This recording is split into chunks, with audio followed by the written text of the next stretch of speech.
कल्पना कीजिए कि आपके क्षेत्र का जहाँ कहीं आप रहते हो वहाँ का जो थाना इंचार्ज है या डीसीपी है वो अपने थाने के आसपास या ऑफिस के आसपास सब्जी वाले से सब्जी लेने गया और उसने पूछा आलू क्या भाव है। उसने कहा 40 रुपये किलो। गाड़ी से उतरे वो एसएचओ साहब या डीसीपी साहब और उन्होंने कहा थोड़ा सा भाव सही लगा दो। और आलू वाले ने कहा भैया भाव यही है, आपके समझ में आ रहा है तो ठीक है, नहीं तो मेरा समय मत ख़राब करो, आप आगे जाओ।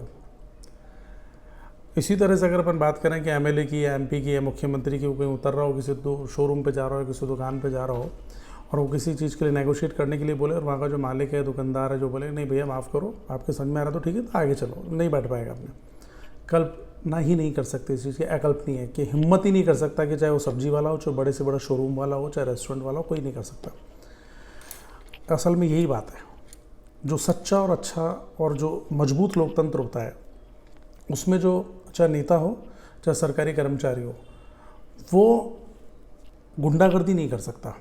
लोगों को पता होता है कि अपने पद पर तभी तक बैठा हुआ है जब तक कि हम चाहते हैं, हम इसके मालिक हैं, ये हमारा मालिक नहीं है। हिंदुस्तान में क्या हो रहा है, जस्ट इसका उल्टा हो रहा है। आप समझ सकते हैं मैं क्या कहना चाह रहा हूँ। उसका एक बड़ा कारण ये है कि हम लोग लोकतंत्र के लिए भी तैयार ही नहीं है। लोगों को पता ही नहीं कि लोकतंत्र क्या होता है। कारण हज़ारों साल पहले की बात करें तो हज़ारों सालों तक हम लोग राजतंत्र में थे, राजा हुआ करता था। उसके बाद सैकड़ों सालों पहले की बात करें तो मुग़लों ने शासन किया, फ्रांसीसियों ने शासन किया, अंग्रेज़ों ने शासन किया, पता नहीं कितने लोगों ने सैकड़ों साल तक हिंदुस्तानियों पर शासन किया। तो हमें जो है, जब तानाशाही जो है, गुस्से से बोलना, गाली गलौज करना, उठा के पटक देना, ये सब हम इसके यूज्ड टू हो चुके हैं।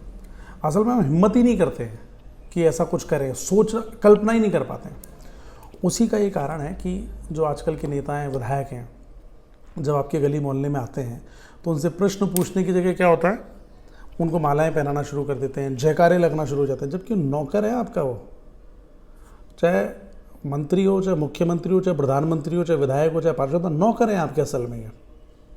ये आपके सेवक हैं। ये चाहे स्थानीय का एसएचओ हो, चाहे सरकारी स्कूल का टीचर हो, चाहे डॉक्टर हो, कोई भी हो, ये सब आपकी तनख्वाह पे पलने वाले लोग हैं। ये असल में आपकी हिम्मत है। तो लोकतंत्र को समझना पड़ेगा। और कोई भी राजनीतिक पार्टी चाहती ही नहीं है कि लोकतंत्र का असल मायना लोगों के समझ में आए। असल मायना समझ में आ गया ना, तो फिर जैसे हैप्पीनेस इंडेक्स यूरोप के बहुत सारे देशों में है, जहाँ पर न्याय व्यवस्था, कानून व्यवस्था, प्रशासनिक व्यवस्था बड़ी सुदृढ़ है, जनता ऐश कर रही है और बाकी जो नेता हैं, कर्मचारी हैं, वो जो पैसा मिल रहा है उनको, लाखों रुपए में, करोड़ों रुपए की सुविधाएं मिल रही है, उसमें काम करना चाहिए, काम करें। हमारे यहाँ तो उल्टा हो रहा है। लोकतंत्र को समझना ज़रूरी है, लोकतंत्र को समझाना बहुत ज़्यादा ज़रूरी है।